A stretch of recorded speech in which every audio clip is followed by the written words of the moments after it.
Mikuláša v Láske, ale Radovana Topľov, Zlatých Moraviec, či napríklad z Pezinka, ale aj domácej Bratislavy.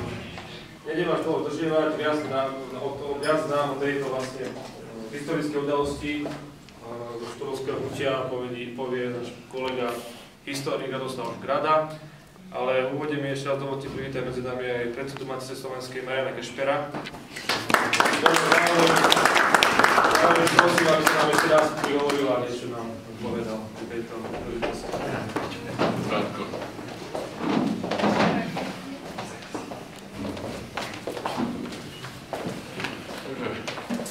Milé Slovenky a Slováci, pre všetkých milí študenti, tak ako oni išli, aj my vlastne ideme v stopách Štúrovcov, a to doslovne, lebo keď sa skončila nakoniec tá veľká slávnosť, síce je historická, lebo oni sa stretovali bohužiaľ trošku aj tajne, v malých skupinkách, tak sa nakoniec všetci zhromaždili v miestnom hostinci, ale tam už boli naozaj všetci, ako my sme sa zhromaždili a do večera sedeli a dokonca Ľudovít Štúr, ktorý nemal v tom čase financie v peňaženke, musel vyslať svojho zástupcu, aby niekde na kolegiu zohnal financie a tie sa hľadali až do neskorých nočných hodín, takže predstavte si, že po týchto takých ideologických veciach, čo bol výstup Štúrovcov na Devín, si sadli podobne ako my, no a dokonca nemali ani peniaze, takže naši predchodcovia, ktorí aj zakladali Maticu Slovensku, ako keby tušili, že tá Matica Slovenská tiež bude takto naháňať peniaze často. A večer prišiel jeden zo študentov, ktorý bol vo vašom veku.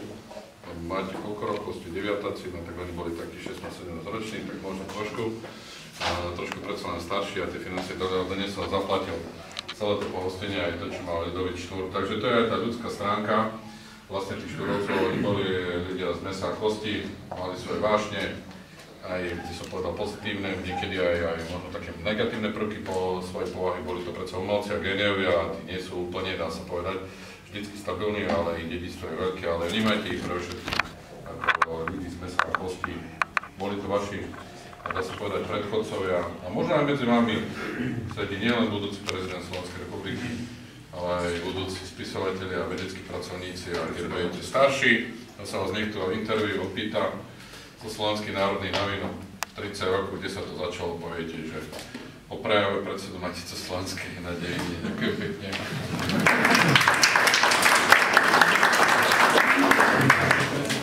Ďakujem pekne pánu predsedovi a je medzi nami aj správca Matice Slovenskej a zároveň šéf-redaktor Slovenských národných novín, takže prosím,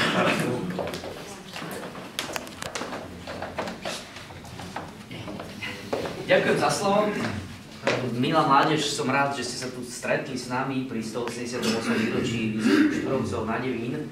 My ako Matica Slovenska sme niekedy v televízii, vo verejných rozhlasoch nejakým spôsobom zaznávaní, že čo tu robíme, na čo sme tu, hej, keď už Slováci majú 30 rokov svojej štátnosti. Ale ako som povedal aj nedávno pri výročí zakladateľa Matice Slovenskej Martina Čumena v obci Čaka, kde pracoval a pôsobil ako farár, práve teraz, po tých 30 rokoch, by tí naši otcovia zakladatelia tej našej vlasti, teda Štúrovci, ktorí sa v roku 1861 stretli v Turčianskom Svetom Martine a v memorande národa slovenského si vysnívali slovenskú štátnosť, ktorá sa mala nazývať Slovenské okolie.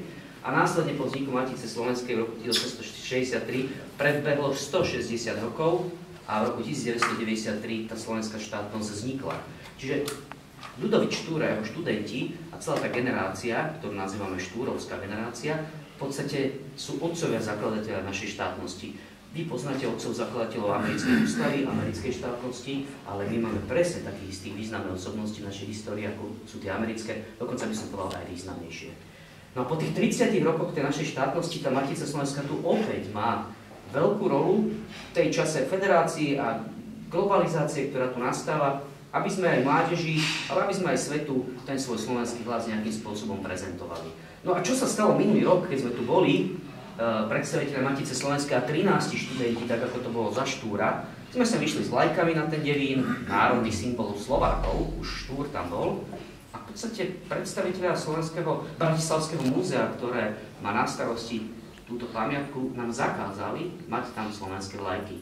Našťastie kolega dodal nakrútil to na video, na svoj telefón a stalo sa z toho virálne video na sociálnych sieťach, kde aj slovenská spoločnosť pochopila, že nie je predsa možné, aby sme na Nevíne nemohli mať slovenskú zástavu. To ako keby tým otcom zakladateľom v Amerike alebo následovníkom zakázali mať vyvesenú americkú zástavu, ktorú majú všade na všetkých domách. Niečo sa tu stalo, čo bolo nepochopiteľné a vďaka aj tomu virálnemu videu a sociálnych sieťach v podstate dnes sme tu mohli byť a mohli sme tie slovenské vlajky mať. To je len taký príklad, úplne jednoduchý, možno triviálny, nedôležitý, ale že tá Matica Slovenská tu má svoj význam a že ten slovenský hlas musí zaznievať hlasnejšie aj po tých 30 rokoch našej štátnosti. A nebudem vás teda otravovať a prajem vám príjemnú dobrú chuť a ešte aj kultúrny zážitok, pokiaľ je. Takže ďakujem pekne za pozornosť.